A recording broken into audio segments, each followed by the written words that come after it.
नमस्कार दोस्तों। हमारा देश भारतवर्ष बहुत सारे त्योहारों से भरा पड़ा हुआ है।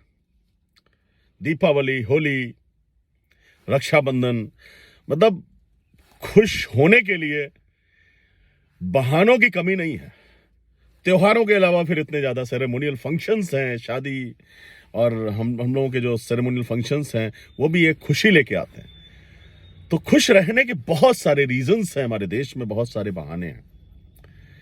अब इस समय बहुत बढ़िया त्योहार आया हुआ है। इस समय मकर संक्रांति, जो कि बहुत बड़ा पर्व है हमारे हिंदुओं के लिए, और इसको हम बहुत धूमधाम से मनाते भी हैं।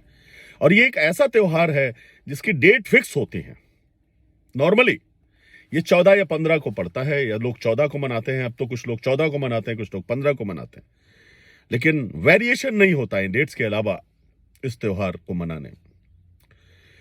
बहुत बढ़िया बात है। जब मकर संक्रांति की बात होती है तो स्नान की बात आती है, दान की बात आती है, खिचड़ी की बात आती है, गुड़ की बात आती है, तिल की बात आती है, और ये सारी चीजें, पतंगबाजी भी इस त्योहार का एक बहुत मेन एक्टिविटी है। अभी मैं राजस्थान में था, पिछले दिन एक इवेंट था, वहां पे मैंने देखा कि बड़े जोर शोर से तैयारियां थी, और बहुत ज्यादा भीड़ जो दिखाई दे रही थी पतंग खरीदने वालों की दिखाई दे रही थी दुकानों, मार्केट में। तो वहां बहुत पतंगबाजी होती, गुजरात में बहुत पतंगबाजी होती है। और सबसे बड़ी बात है, ये हमारे देश में ही नहीं मनाया जाता है, ये हमारे जो पड़ोसी देश हैं वो भी इस त्योहार को बड़े धूमधाम से मनाते हैं। नेपाल इसको मनाता है। नेपाल में इसको संक्रांति के नाम से जानते हैं, या फिर माघे मगही के नाम से जानते हैं। थाईलैंड में भी इसको बड़े धूमधाम से मनाया जाता है। थाईलैंड में इसको सोंगक्रण के नाम से जानते हैं। म्यांमार में भी मनाते हैं इस त्योहार को थिंग्यान के नाम से। कंबोडिया में भी मनाया जाता है इस त्योहार को, मोहा संगकरण के नाम से मनाते हैं इसको। श्रीलंका भी मनाता है इस त्योहार को, उलावर थिरुनाल के नाम से मनाया जाता है त्योहार। हमारे देश में विभिन्न जो प्रदेश हैं उनमें भी इस त्योहार को बहुत धूमधाम से मनाते हैं, और वहां पे इसको बोलते भी अलग अलग वो हैं। जैसे आसाम में इसको बिहू पर्व के नाम से मनाते हैं। अगर हम हरियाणा और पंजाब की बात करें तो यहाँ पे हम इसको लोहड़ी पर्व और माघी के नाम से मनाते हैं। उत्तर प्रदेश और पश्चिमी बिहार की अगर बात करें तो इसको हम यहाँ पे खिचड़ी के नाम से मनाते हैं। दक्षिण भारत में इसको पोंगल के नाम से मनाया जाता है, और ये 4 दिन सेलिब्रेशन होता है वहां पे। और सबसे बड़ी बात है, वहां पे जो नई फसल आती है उस फसल के जो अन्न है उससे पकवान बना के जो है उसको भगवान का भोग लगाया जाता है, और उसको दान किया जाता है। इसमें स्नान का बहुत महत्व है। इसमें गंगा जी में स्नान की भीड़ होती है। इस समय नदियों के किनारे भीड़ हो जाती है स्नान का। माघी जिसको बोलते हैं, माघी का स्नान। और अगर देखा जाए, हम अगर अपने महाभारत की बात करें तो हमारे जो भीष्म पितामह थे उन्होंने भी शरीर इसी दिन त्यागा था। गंगा जी का अवतरण इसी दिन हुआ था। और मकर संक्रांति मनाते क्यों हैं?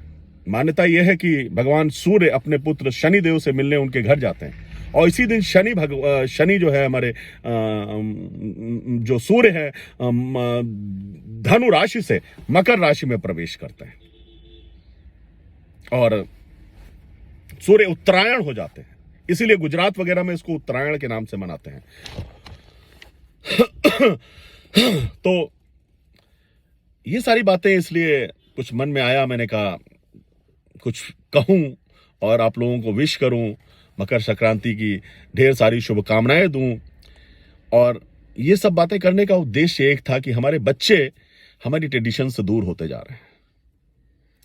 हमारे बच्चों को नहीं पता कि किस त्योहार की क्या वैल्यू है। आने वाले समय में उनको शायद ये भी नहीं पता रहेगा कि इस त्योहार में करना क्या होता है। आज भी जब हम किसी त्योहार जब आता है, कुछ त्योहार आता है, हमारे यहाँ कोई फंक्शन होता है, तो हमारी जो चाचियां हैं, बड़े बुजुर्ग लोग हैं, उनसे पूछ के सारी चीजें करते हैं।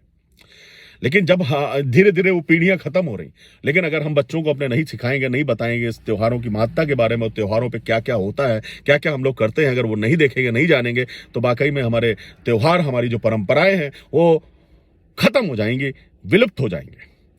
तो मेरा उद्देश्य सिर्फ यहाँ पे एक तो आप सभी को मकर संक्रांति की ढेर सारी शुभकामनाएं देना, और थोड़ा सा मैं इस बात पे ज़रूर जोर दूंगा कि हमें अपने परिवार में अपने बच्चों को ज़रूर अपनी परंपराओं, अपनी त्योहारों के बारे में ज़रूर से ज़रूर उनको बताना चाहिए, और बल्कि उनको इन्वॉल्व करना चाहिए, क्योंकि जो वेस्टर्न कल्चर हमारे बच्चों के ऊपर हावी होता जा रहा है, कहीं ना कहीं अपनी परंपराएं, अपने अपने जो संस्कार हैं उनको भूलते जा रहे हैं।